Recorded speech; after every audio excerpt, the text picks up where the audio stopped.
of the midway, knocking teams out every Sunday. Fire in our eyes, can't stop our drive.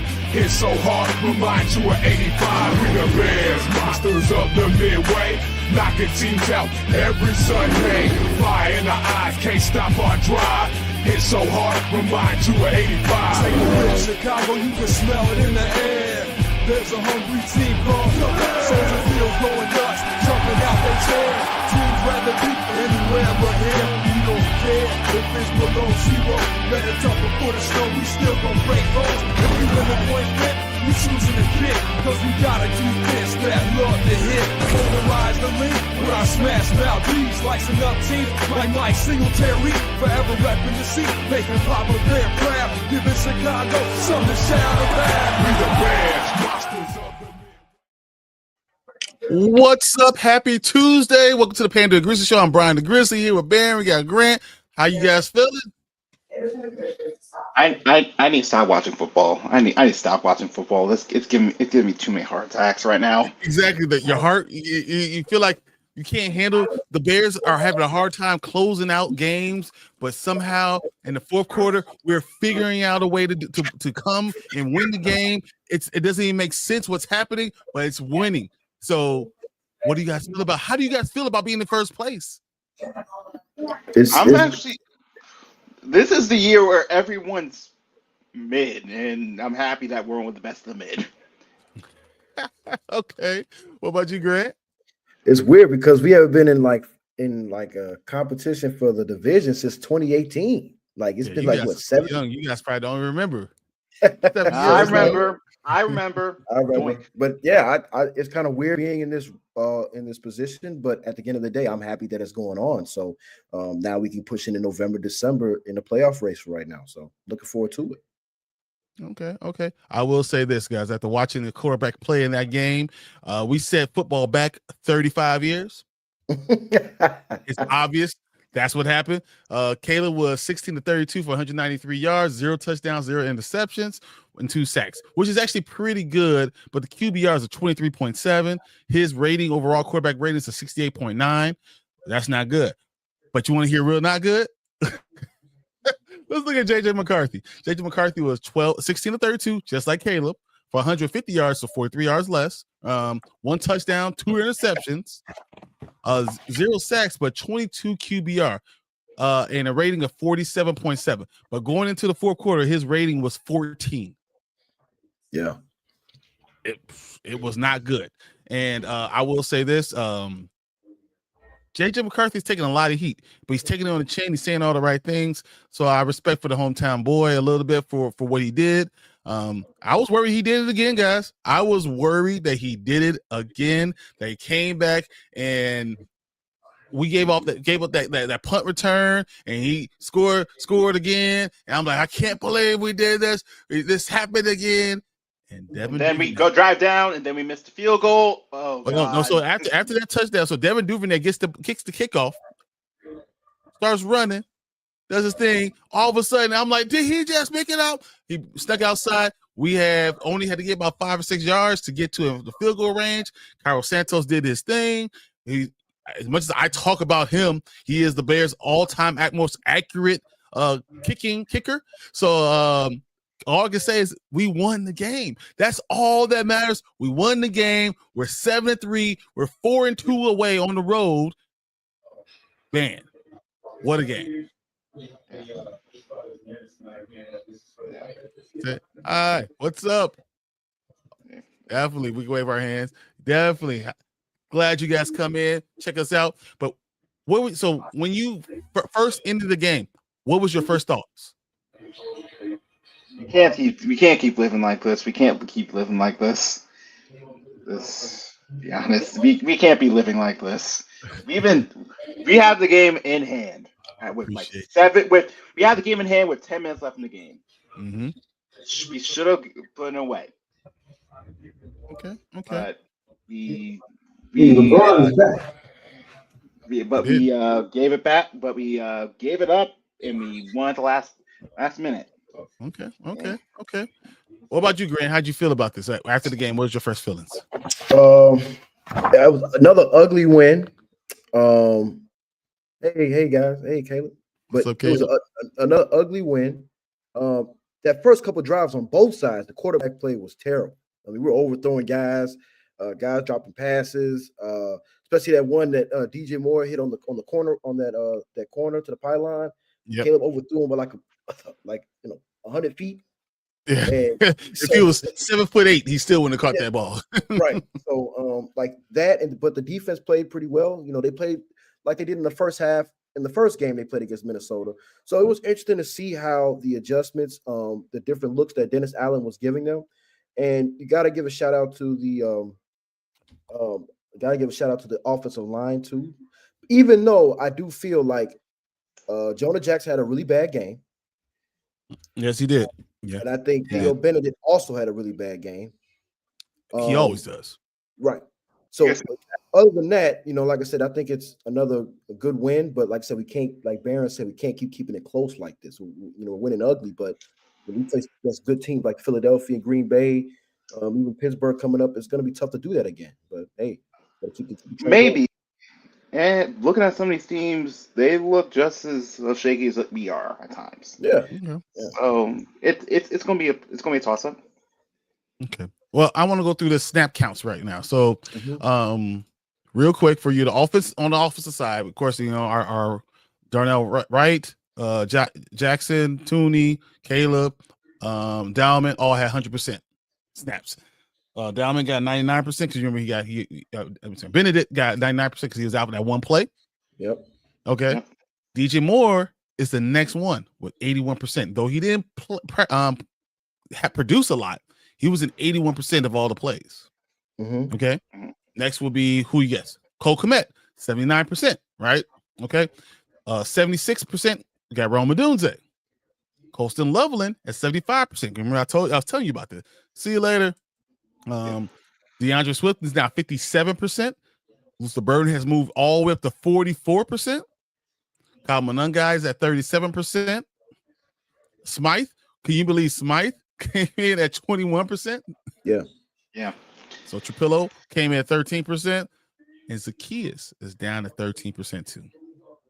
So this one's like we did allow 2 tight ends with this game. They played a lot of 13 personnel, a lot of 12 personnel. A lot of 12. There was a lot of 12%. It wasn't a lot of 13. You look like it was, but it's only 44% for Burden. So yeah, they had a lot of 3 tight ends. Like 3 tight ends were in the game a lot, and we even saw Durham Smythe get a couple passes thrown. First one, Smythe had 21% of the snaps. Yeah, he got thrown the ball 3 times. But at first, when he should have caught, he was shocked he got the ball because he should have caught it, dropped it, or hit the ground. No, it hit him right in the right here, and he just dropped it. Yeah. So that like I said, you know, Ben Johnson's trying to move stuff around. But real quick, Brian and Barron, I was watching the All-22. And I think, in my opinion, this was probably, as far as adjustment-wise is concerned, I think this is Ben Johnson's worst play-calling game of the season. This is just my opinion for what I've seen. Now, what I mean by that is this. So when they were in the condensed formation, right? They had a lot of condensed formation. You know about condensed formation, right? Brian? It's just bunch or jumbo. Just bunch, right? Just bunch, trip, right? Bunch right, whatever. If you peeped, every time they were in that formation, Flores would always send a corner blitz every single time. And they kept doing it throughout the game. Every time they would get in a condensed formation, he would send that corner blitz. They did not adjust to that at all. But it worked. It worked. Why would you adjust to it? You said, why would you adjust? Why would I adjust to it? Yeah. So if I tell my quarterback, hey, every time you're there, bunch right, bunch left, they're going to come on corner blitz. It's now your responsibility to get the ball out on time to the player that's the hot route. Only thing you have to do is call out the hot route. We all know it's a bunch formation, right? We all know it's coming. So why would I have to change anything? Why would I change the play call unless we all know it's bunch? We're going to run hot routes. Why would I change anything? It is literally up to the quarterback in the center to diagnose that and to say those things. So it makes no sense to say that Ben Johnson had bad play calling for that. Now, I don't disagree with you, but not because of that. Because once again, in bunch formation, if I know they're going to continuously run a corner blitz or a safety blitz from there. Then I'm just going to roll out to the right a little bit or the left, wherever the opposite way he's coming, and I'm going to throw against the blitz. So that's what you do. Blitzing in a bunch of formation, you go hot route against the blitz. Or you run to the other side, or you run to the other but side. you always go against the blitz because you go with go with the place where the guy's being replaced, and you do that and you throw right at it. And he did it at one time, and they got 18 yards. And so, but it should be something that's already known. There's nothing to do with play call. Whatever play call I put you in doesn't matter. If you see the bunch, they're coming in the blitz. Recognize that your job is to throw the hot route over and over and over and over again. So I don't think that's a play calling problem. Well, I think also too, does Caleb have the capacity to? Because obviously, on some plays, DJ Moore had to point out to him, "Hey, there's a corner right here. He could be blitzing." Caleb didn't hear it, whether because of the crowd noise or whatever, and then he's inconsistent with his stuff. He's still inconsistent, but you don't change your play calling because what Ben Johnson's doing this season, this is not a win or at all cost season for him. No, it's not. Yeah. So what he's doing, he's setting up what a lot of parents do, right? They set up, these are the rules. You have to adhere to these rules, and you have to know what's going on. So I think that's what's happening with this team right now. These are the rules. You have to figure out, diagnose what's going on, and I expect you to throw the hot route if this happens over and over and over again. So I wouldn't change my game plan, especially if it works. Yeah. No, like I said, he did hit Cole Kmet on one of the hot routes. He hit Cole Kmet on a few hot routes because they were throwing a lot of hot route flats. They were throwing a lot of flats in the like hot route flats from the blitzes coming. I was just saying that if they're gonna keep doing it, maybe just like spread it out a little bit. Why? I'm just saying you won't do it. The advantage on offense is to know what the player is doing. If you know what they're going to do, I will continue to throw a bunch out there. And I'll tell my second guy, my top guy, go give me a stick route. 7-yard stick route, turn around, get me. My end guy, my last guy that's closest to him, go give me a 1 yard out. Yeah. And I'm gonna tell my other guy to go do me a clear out. I don't care if it's a seam, I don't care if it's a post, I don't care if it's straight clear out.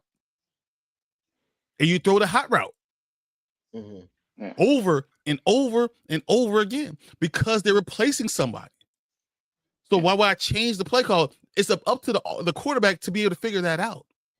And I'm saying Caleb did not have a great game this game, but he's a winner. It's the same thing I told you last week. Caleb was a winner.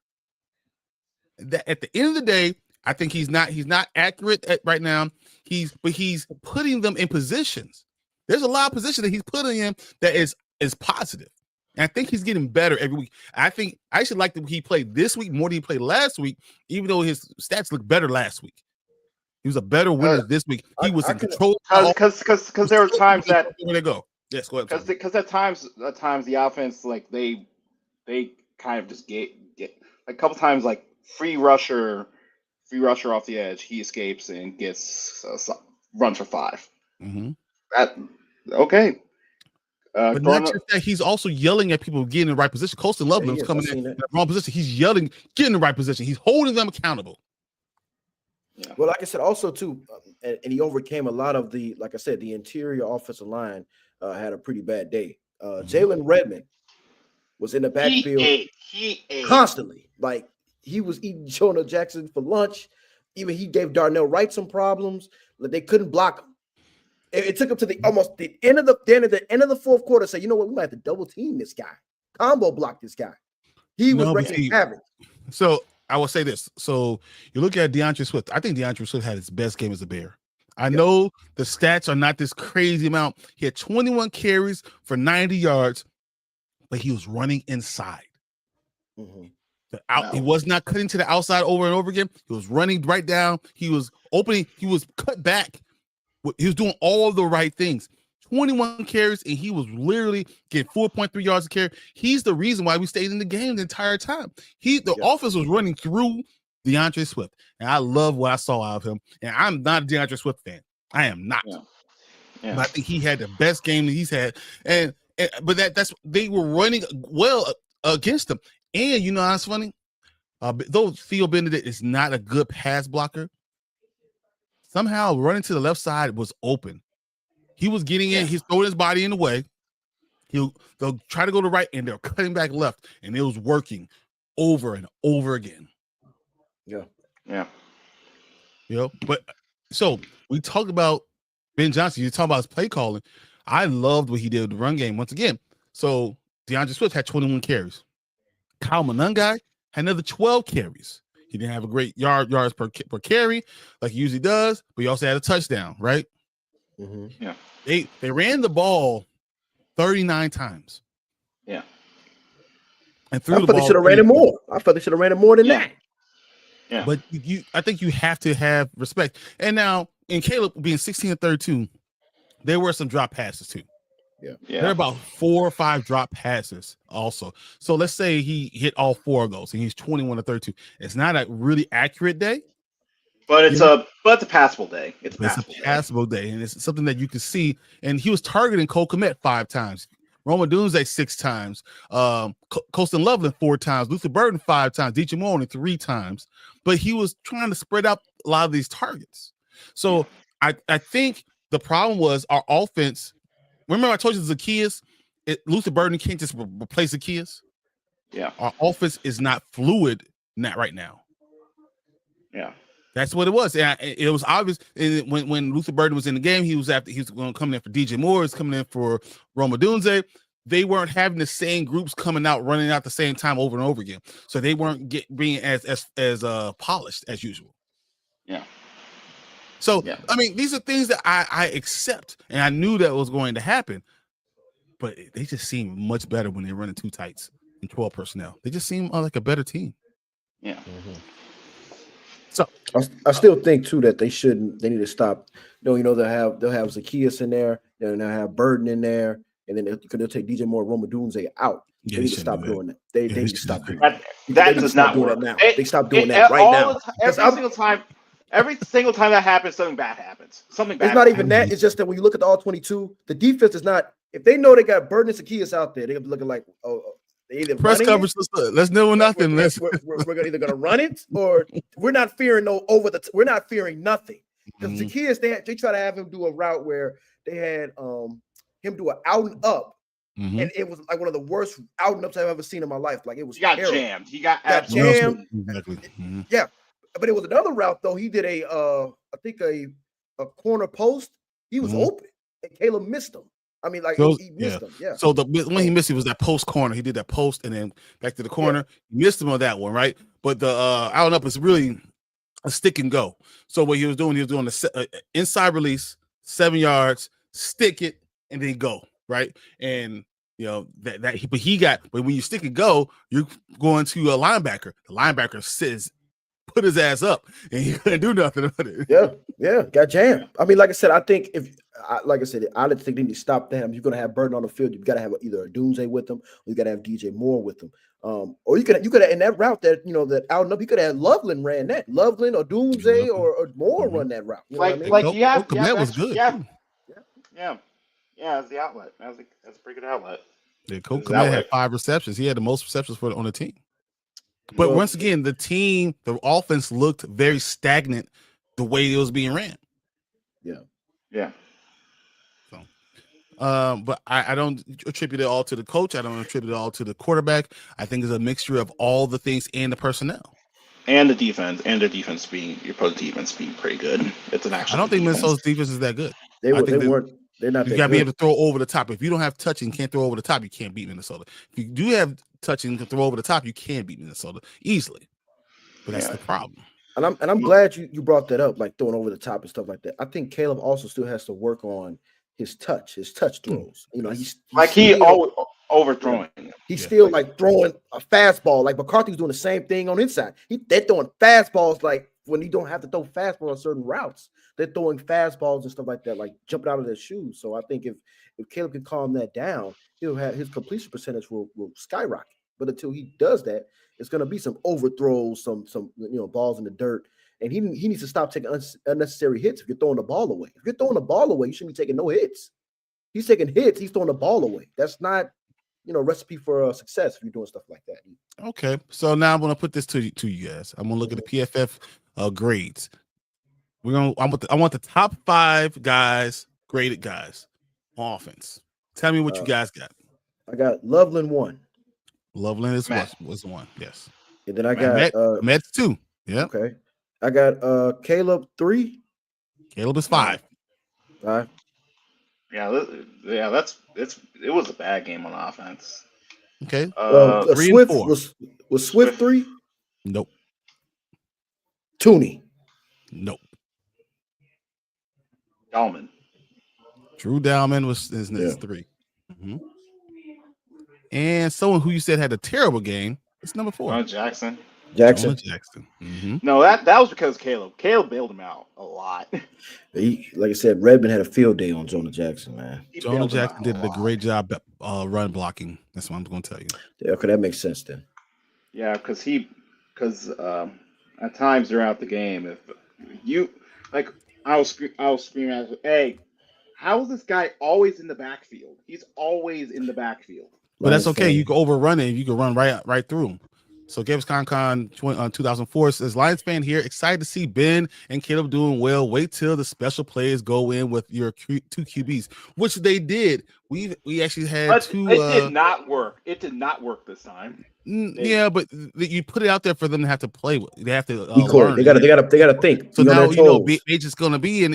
Is he out there to try to open up the run game, or is he out there because he's going to throw a deep pass, or is he out there because he's going to do a flea flicker? You don't know what's going to happen. So putting Agent in there actually does work. So I think we will get some special plays. I think he's playing chess, not checkers.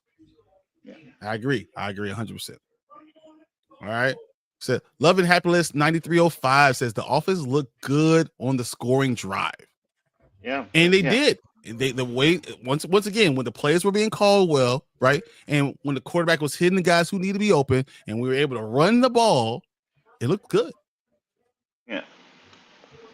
It looked really good. And I agree. I think that's what you're going to need. You need an offensive line that's going to be on the same page. You need offensive players that are used to playing together.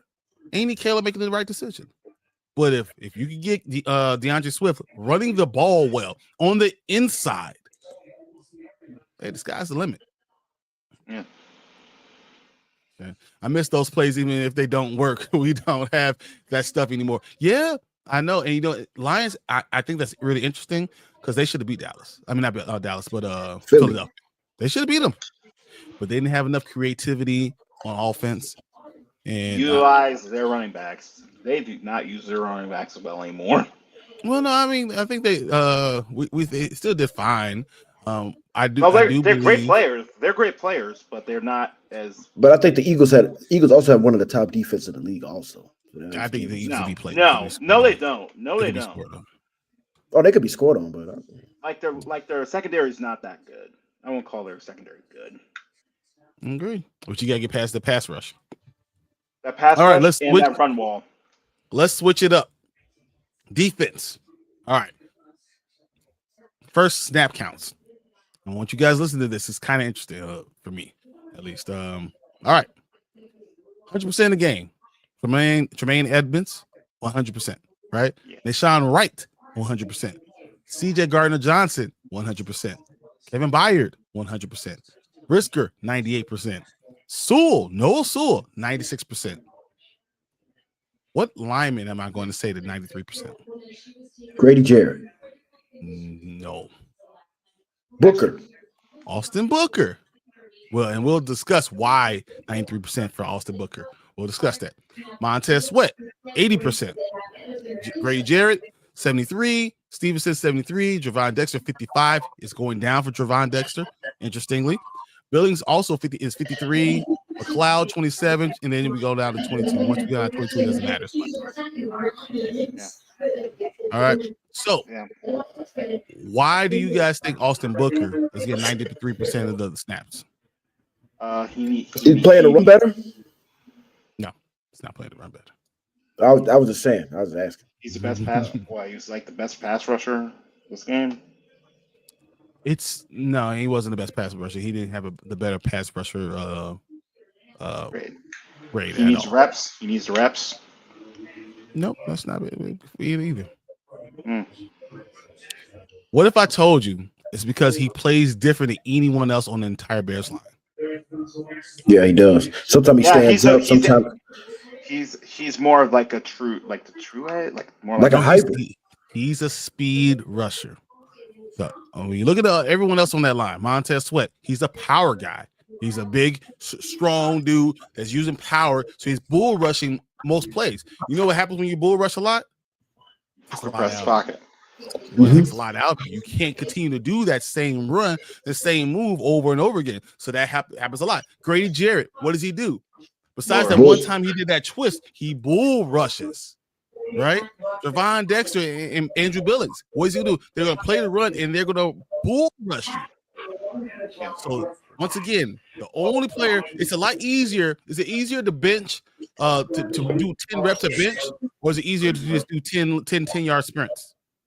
10-yard sprint. Can you stay in the game longer if you're doing 10-yard sprints, or you're doing 10 reps at 315 pounds? No. So why does he play more? Because he plays. Because all he's doing is run. He's more stamina. He has more stamina too. He's only running though. He wouldn't be able to do that if he was playing a power game and they were running down our throat. He wouldn't be able to do the same thing. Yeah, because they had good rushing ability, but they never used it. They never really seemed to use it. That was one of the things. Yeah, they only ran the ball 22 times.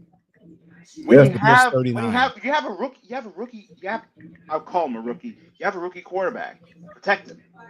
As much as he's been inaccurate, it feels like they are not protecting him at all with their offense. Yeah, I agree. Okay. Defensive grades. 72.3. Number 1, Tyreek Stevenson. Yep. Yeah. Number 2, 71.8. Fired. Yeah. Number 3, and 69.6. Grady Jarrett. Yeah. Number 4 at 69. CJ. Yeah. Now, who's our highest ranked defensive end? It was that the guy we just traded for. What's his name? JTS. Still trying. Yep. Still trying. But that's kind of hard. He didn't play that much. He didn't play that much. He didn't play many games. Many snaps. He only had 3 snaps this game. So we traded him for him. He only had 3 snaps. You didn't use him. Exactly. So, all right. On the opposite end, who had the worst offensive grades? I think DJ Moore had it. DJ Moore has the second worst. Bennett was one. No. Odunze? No. One's not fair because he only played two snaps. Travis Homer was third. That's not fair. And he got face mask for that one play. He did. Yeah. What you were saying, B? Trapillo? Trapillo was 5th. Yes. Smythe was 1st. Yes. And you're missing one guy. Zacchaeus also had all bad games. So Smythe, though he played as many snaps as he didn't really score very well. DJ Moore literally dropped those passes. He had 2 passes that hit him in the hand that would have really changed the entire game. No, one of them hit him right in the chest. That's because that's DJ Moore's fault, but Caleb also throws the ball really, really hard. Yeah. That's probably his best throwing ball all day, though. That was his best throwing ball. That one he dropped. Yeah, when you have 3 targets for only 8 yards, that's a problem. And he had 1 catch for 18 yards with 3 targets. I'm sorry. And that was not good dropped. Yep. And that one was almost dropped. So as much as I'm a huge DJ Moore fan, he did not have a good game. Now, give me the 5 worst graded defensive players. Noah Sewell's in there. Number 2. Do you remember how many percent of the plays he played? 98% of the plays. He scored 29.2. And you felt it. You felt it at times. Dude, oh my God. We need TJ Edwards back. Okay. Yeah. Give me another one. Nahshon Wright. No. No, he played okay. He played actually on the other side. He was in the top 5. Oh, he's on top. Let me see. Booker. Booker, Austin Booker, I just talked about, right? You said, oh, he played all these percentage of plays, 47%. Once again, because he's able to. He's running. He's a young guy. He's running. He's not a power guy, so he's able to play. But he did not score very well at all. Dexter. No. Billings, 31.3%. Ooh. You're not gonna get number one. The number one guy is Jonathan Ford. He only played a couple of snaps. He's terrible. He's just there. He's just there to be a body. Exactly. And then the fifth best worst was Dominic Robertson. So we had a really bad game from our defensive tackles and defensive ends. Yeah. But without TJ Edwards, our defense is suspect. It really is. Yeah, it's missing the captain. Missing the captain of the ship. Okay. Anything else? Any news on TJ? Going into this week? So they apparently TJ wanted to play and they said no. But do you guys remember last week when I said, hey, Jalen Johnson's going to get to play in a couple of weeks? And that they were eyeing the Pittsburgh. Like I said this last week, they're eyeing the Pittsburgh Steelers game. Yeah. Yep. I'm not guaranteeing he's going to play there, but I know they're eyeing it and he really wants to play against Aaron Rodgers. Mm-hmm. And I told you this was coming, right? I told you this last week. if he doesn't play, he's guaranteed to play against Philly. No. It seems like the way. It seems like he'll be back. And Kyler Gordon also will be have his 21-day activation period that same week too. So let's put a bow around this whole Vikings game. What did you think we learned? Exactly what we already know. Everything that we already know. Yeah. We need our defensive guys back now. We need TJ Edwards. We need Jalen Johnson. We need Kyler Gordon back now because we don't really know. It's hard to really decipher how good this defense can be because all those guys, your key guys, have been out the whole year. You've never seen them all healthy at one period of time. So getting those guys back healthy will tell us a lot about how far this team can go and how, even with the lack of passers we have, if the back end is healthy, how would our back end look in the back with all those guys being back? And what can you do with all those guys back there? Because you signed CJ Gardner-Johnson for the rest of the year. So how are you going to fit Kyler Gordon, CJ, Brisker, Byard, Nahshon Wright, and Stevenson? I mean, Nahshon Wright's not going to play as much, and you're going to give people breaks, and you're going to go on a 5-man, play 5 men that can play. And you're going to have 4 cornerbacks that can play. CJ Gardner-Johnson is still going to be able to play on the field at the same time, but this defense is ran by TJ Edwards. Yeah. Everything on this defense is better when TJ Edwards is on the field. So we need him coming back for him to be healthy enough to play for us to really have a chance against these better teams because we had a really easy schedule this first half of the season. Yeah. We're going into a very tough schedule going forward. And we're going to have to really watch it. Yeah. We got Melon Masher says the Bears keep winning close games because they give up 14 points in the last 5 to 7 minutes. That's a fact. Yeah, they love giving people a heart attack when they don't need to. They just love. We could be up 14 points and they could be less than 2 minutes, and they still going to find a way to let the other team back in the game. I just don't understand it. McCarthy was horrible the whole game. Last drive, all of a sudden, he just becomes this all guy. The guy they drafted at 10, and he just drives down the field with ease, no huddle. So, like I said, we just need those guys back, the captain and stuff. All right, so let's talk about this. The Steelers are coming to town. I mean, if you watch me on any of the shows on Dynasty Pylon, Steelers are my favorite AFC team. Come to Chicago. I don't care. I hope they lose by 100. Does not matter. Because that man. I hate this man. I don't like the name Aaron. Aaron. I don't even like the name Aaron. I don't like the color green. My introduction is Minnesota. Don't worry about it. I don't like it. I hate them. I hate everything to do with them. Yeah. And we got Pittsburgh coming in. Mike Tomlin, who in my opinion, I love him as a head coach. He's one of my favorite coaches in the entire NFL. I would rather have him than anyone else coming in town. Now, I hope they all trip and fall and bust their heads open. What do you think that you're going to see against the Steelers this week? I want to see Aaron Rodgers play, and I want him to get crushed once. What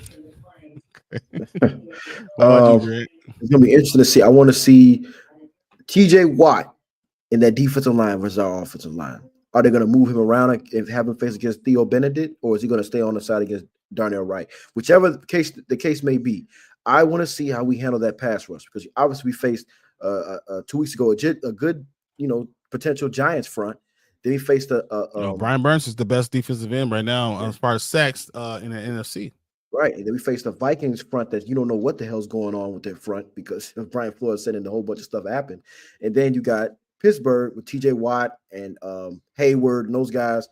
How are we going to handle that front? Are we going to be able to run the ball on this squad? Stuff like that. So that's what I'm looking for on this game. Okay. Mill Smasher says, Mill Smasher says, Bears have won 7 of 8 games, 4 quality wins, a 17-point win with Dallas #1 offense in the NFL. Commanders jading in Washington week prior to the LAC, lost in the Chargers, and Jungle Flacco on a heater. Yeah, Joe Flacco on a heater. Give Vikes the first division loss. Yeah, this is all quality wins, and I look at it, and I look at the Steelers and. With Aaron Rodgers having a fractured wrist, I'm going for someone go in his career. I hate saying this about someone else. Wow. Someone in his career just means knock him out in the next 4 games. I don't want him actually injured. I want him to be really good overall. I respect anyone who's go out there and play football that long, but I would not mind if we had a Brett Favre moment. After all the pain and torture he's given to us, I don't want anything to hurt permanently injure him, but I wouldn't mind breaking that wrist a little bit more to a point where he can't play. I wouldn't mind that. Just saying. I know that's a bad thing to say, but I just wouldn't mind. What are the odds that he plays? Oh, he will play. He's playing. He will play. This is his team. He thinks this is his team. I dominate. I own you. Oh yeah. I hope he gets knocked out. Chicago's our 12. Bears are 12-1 versus the Steelers at Soldier Field all time. What's up, Ron? Bear down. 100%. Yeah. Says I believe that this team can win the division and host a postseason game on the lakefront. All 4 teams in the North, tough schedules. Lions next 4 are New York Giants, Green Bay, Dallas, LA Rams. They going 2-2. I like that. I think we all could go 2-2 in the next 4 games and end up in the same spot. It's going to go down to the last games of the season. I really do. So make sure you circle that week 18 against Detroit at home. That could be a really big game right there. Yeah, I'm going to that game. Oh, really? Yeah, I'm going to that game. Oh, really? So, but yeah, I'm looking at it. I think we can beat the Steelers. I think Aaron Rodgers is him being hurt. DK Metcalf is a problem, but if Stevenson does play and we have Jalen Johnson on that field, I think, and TJ Edwards plays, we look a lot better against their offense, right? Because they don't outside of DJ, they don't trust anyone else. They do not trust anyone else besides DJ. You talking about DK Metcalf? DK. Yeah. I mean, they got Freiermuth. You got to kind of watch out for him a little bit if he can stay healthy. You still got Darnell Washington, who's a truck. You saw what he did against the Bengals. It's the Bengals, bro. It's the Bengals. They don't tackle. They don't tackle. They don't tackle. They don't tackle tight ends at all. I guess they don't like tackling tight ends. I'm concerned about Calvin Austin. I think he's quick and he's in and out. He can make a lot of in and out cuts. I look at Jalen Warren. He was questionable. Jalen Warren can run really, really hard. Kenneth Gainwell, his quickness does have create problems. So this is a good Pittsburgh Steelers team. I know they're 6-4 right now, but they're also first in the AFC North. They're only 1 game different from the Bears, and I just want to see us kill Aaron Rodgers, in football ways. I don't want to say this, real life. Football is different in real life, guys. Come on. Yeah. I believe you said that. Giants score 20, Vikings score 17. The key to victory, a third straight game. Hold opponents to 20 points or fewer, especially if we get our guys back. That can be done. Yeah. Byard and Gardner Johnson certified ball hawks. When Jalen comes back, he locks down 30% of the field. Jalen come back in Green Bay. I think Jalen comes back either this week or next week. He's either here by Pittsburgh or when we go to Philadelphia. And Ron says, I hope Rodgers plays. I want him to play. I want him to get smashed. And I want us to say, I guess you don't own us anymore. I want this so bad. But you got to play all the entire game, all 4 quarters. If you don't, you're going to have problems with Aaron Rodgers. Aaron sucks, but he can play. I hate him so much. Yeah. When I look at their defense, I still love Cam Hayward is still a dude, right? Patrick Queen is still a great guy. TJ Watt is probably one of the best defensive defensive ends. He's a rush or a stand-up rush or a linebacker. I think he's one of the best out there of that. Alex Highsmith, if he plays, and Cole Holcomb, if he plays, Darius Slay, if he plays, can all be dangerous. But I don't know if they play. Lots of it plays. Exactly. You got Ramsey playing safety now up there. Yep, free safety, which is a problem. Did he get suspended? No, that was Jamar. That was Chase. Jamar Chase spit on him. Yeah. He deserves it. Jamar Chase deserves to get suspended. All right, Ben Johnson's going to hit Pittsburgh with the run game. Novocaine, Bears #1 rushing offense in the NFC this season. Ben Johnson is certified run game guru. Split 4 of the last 5 games, 80+ rush yards. And I believe the last game was his best rush game yet. I know it wasn't the yardage, but the way he ran was inspired. And I actually say Eric Bieniemy is the reason why DeAndre Swift is having such a good season running the ball. And giving him tough coaching. He's very hard on him, making him holding him accountable. You can see it. You saw it in training camp. He was on their ass constantly. So it's starting to come to fruition now. Agreed. Okay. So we're into that point right now. I want to know what you guys think. Give me scores for the Bears versus Pittsburgh Steelers. Go ahead, Grant. You go first. I was going to say Bears win 21-17. I think it's going to be a low scoring first half, and I think they're going to pull it out. It's going to be a semi-high scoring affair in the second half. So I think it'll be 21-17 Bears.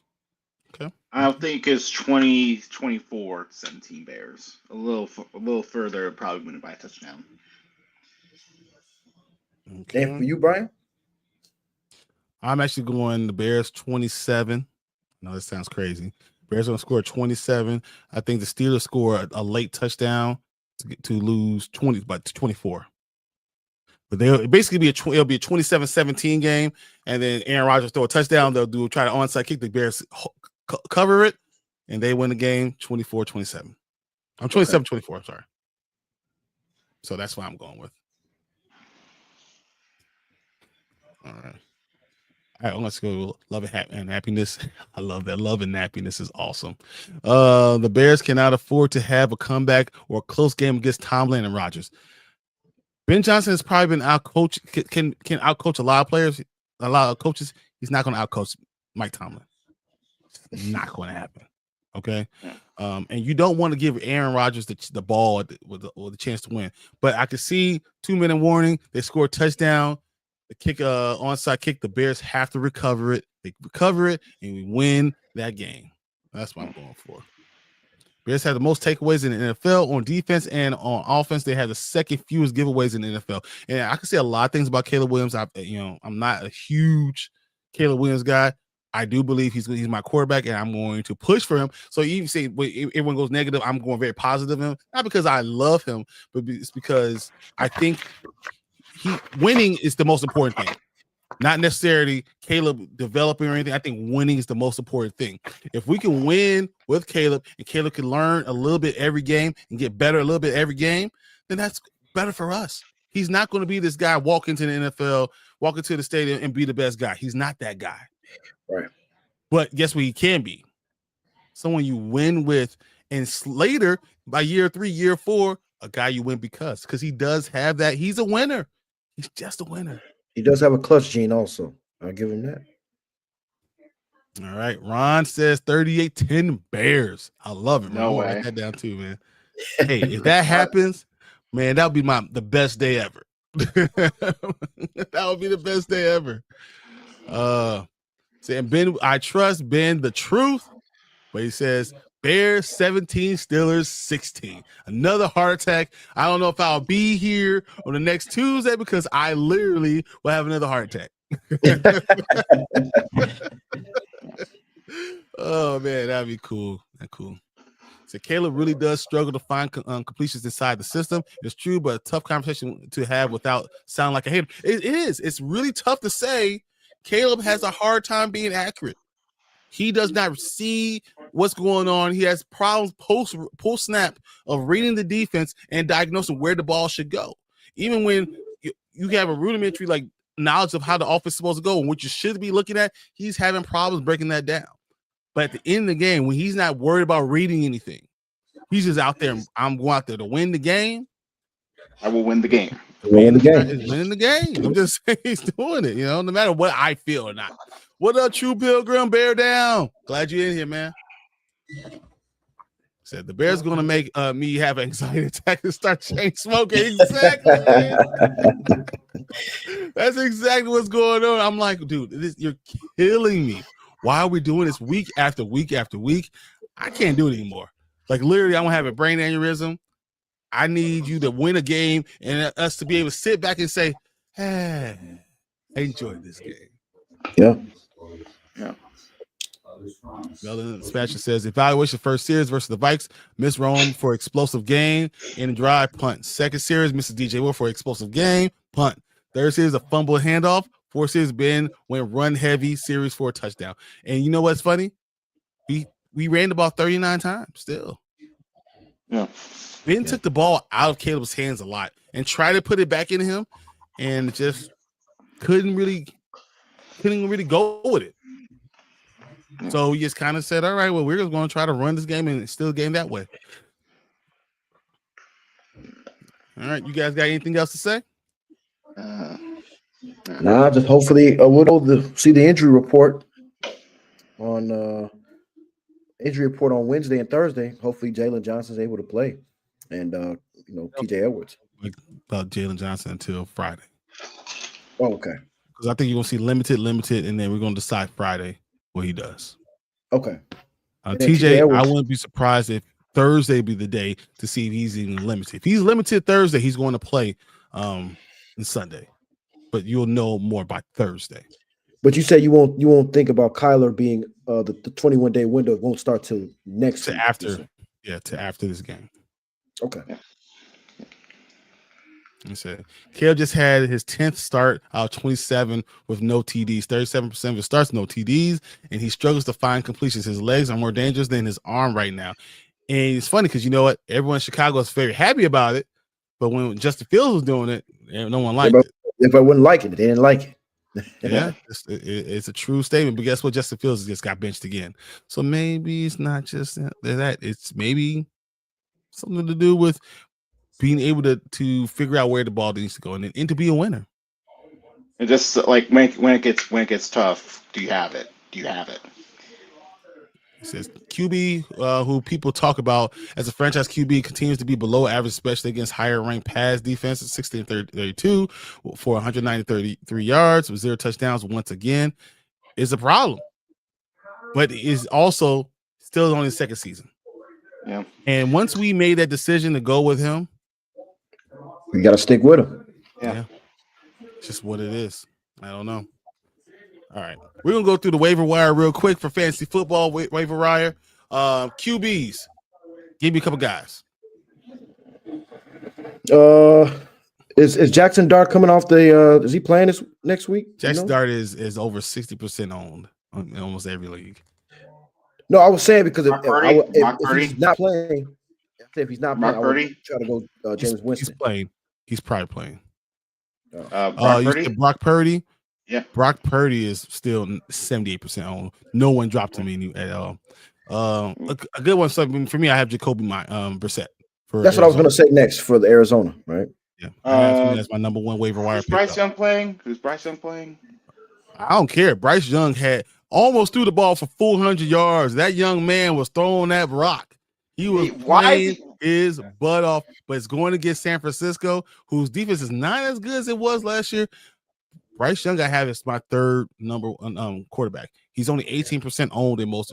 But you're not facing the Falcons because that's what it feels like. Every time you face the Falcons, he always goes off. It feels like. That's true. That's true. All right, and my second one will be Trevor Lawrence. I think Trevor Lawrence has a good chance. Jacksonville really showed me something. What they did against the Chargers, I was surprised. Yeah, I was shocked. Going against Arizona's defense like that now this week, I think Trevor Lawrence could have a big game. He's 34% owned, so I usually don't go for guys that are that much owned, but he's right on the edge. I think that he'll be someone there. And if you're really, really desperate, go Kirk Cousins. You got to be really desperate because he's going to be the starting quarterback for Atlanta for the rest of the season, guys. Okay? Yeah. All right, running back. Let's go running back. You guys got anyone you like in running back? I got 4. Okay, let me hear. Carter. I got Michael Carter. I got Emmanuel Wilson. You like Michael Carter? Oh, okay. Yeah, because Mercado just sprained his ankle, so yeah. But I think Bam Knight's going to get most of the rushes. I got Emmanuel Wilson, Green Bay, because Josh Jacobs injured his knee. Yes. He also had my number 2 guy. That's a great job. Number 2 guy. Another guy is Sean Tucker. What's up? Yo, Deuce is who's our resident Rams fan, but guess what? That's the team I chose to go to the Super Bowl, man. Thanks a lot, man. Sam Darnold screwed me over, giving up 4 interceptions on my fantasy team, man. Not good. Man, that Rams team is good. Sean Tucker's another one. Sean Tucker's another one. Sean Tucker, I have him a little bit lower, but yeah, I like Sean Tucker. He's only 20% owned. That's a good one. All right. Kenneth Gainwell. I think Gainwell's another. I hear you. And then Gainwell's actually 43% owned, so he's on that edge. And then Chris Rodriguez Jr. I hate him so much. It might be a good pick, but I hate him so much. Why? I want to hear this. No, honestly, he was supposed to be the second running back. He fumbled in walkthroughs, got pushed to third. All right. He hasn't been able to really show what he has all season. And I've been waiting for him. And the time he wants to start to do something, it's already in the season. F him. So whatever. Yeah. So I will say Basil Tootin is still my number 1 guy for Jacksonville. They seem like he is playing his ass off. He's having a really good season.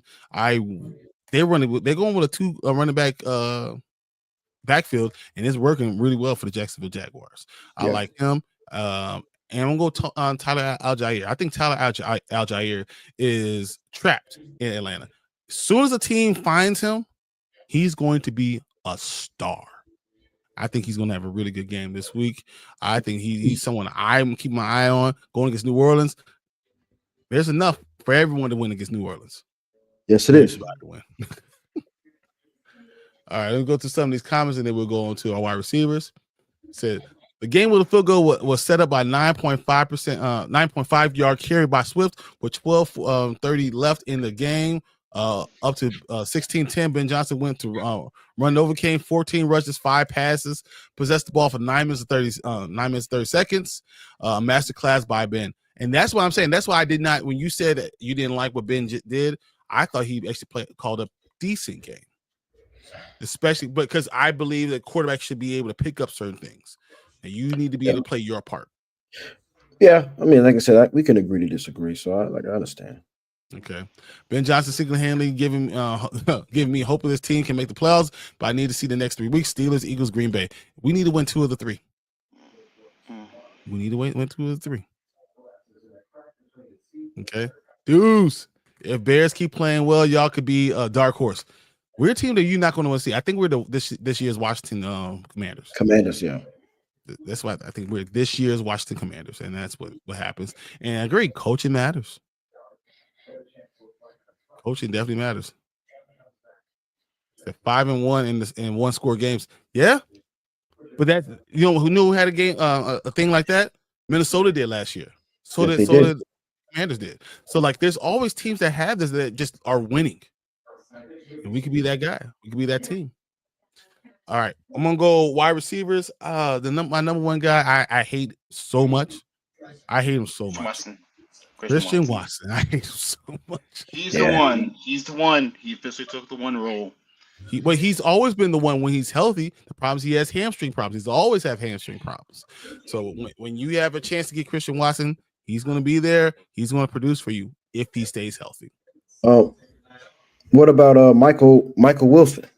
Michael Wilson is number 3 guy. My number 3 guy. I like him a lot going to Arizona. Jacoby Brissett seems to be looking for him. He's doing a wonderful job. He's scoring a lot of touchdowns. So he's definitely an add-on. My number 2 guys, Alec Pierce. The same guy I've been saying for last 3 weeks. Right? I got it. I said Alec Pierce 3 times in a row, right? And what is he doing? Nothing but being the number 1 receiver for a playoff team. Yeah. Yeah. What about Darnell Mooney?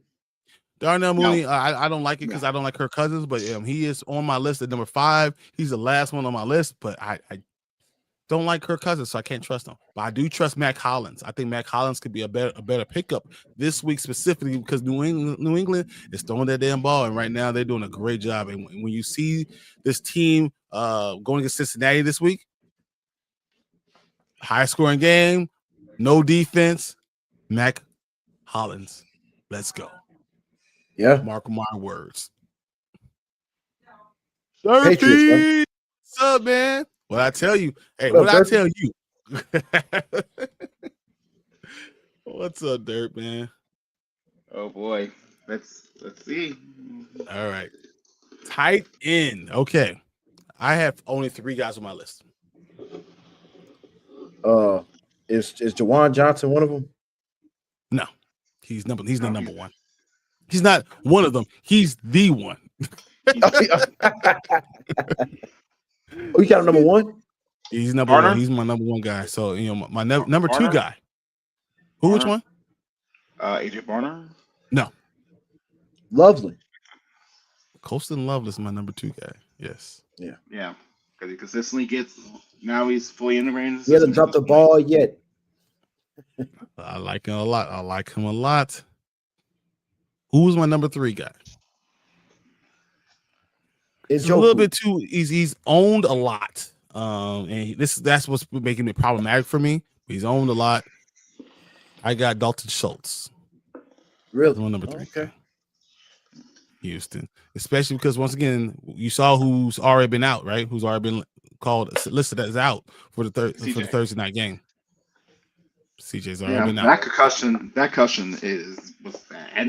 It's exactly. Bad. But with that being said, Davis Mills is starting again. CJ Stroud is out. So when Davis Mills is playing again, Dalton Schultz is a primary guy. I think you need to look for Dalton Schultz in any league that he's available. Oh, I forgot about another quarterback. I forgot your guy, Shedeur Sanders. No, you didn't. No. This is fantasy football. This is not make-believe land. You're not picking him up on your fantasy team on the waiver wire? No. You guys show me something first, man. I think he's going to have a good career. I told you he's going to have the last 4 games, right? I said the last 4 games of the season will be Shedeur Sanders' time. It's going to be, but he's going to show himself. If he doesn't, he's going to have problems. Yeah, because that game looks horrible, and you could tell he did not practice. He did not practice. They didn't even give him chances. Any reps to number 1 practice. You could tell. You could tell they're completely on 2 different speeds. 100%. All right, guys.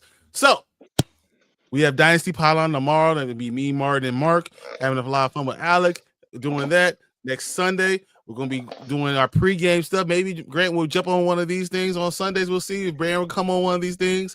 But I will be here then. I'll be here Wednesday. I'll be here Sunday on Dynasty Pylon, and we'll be back here Tuesday breaking down the Bears game. Hopefully a win against the Pittsburgh Steelers and knocking out Aaron Rodgers.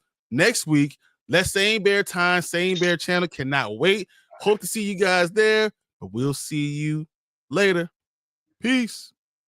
We the the Bears, monsters of the Midway, knocking teams out every Sunday. Fire in our eyes, can't stop our drive. Hit so hard, remind you of 85. We the Bears, monsters of the Midway, knocking teams out every Sunday. Fire in our eyes, can't stop our drive. Hit so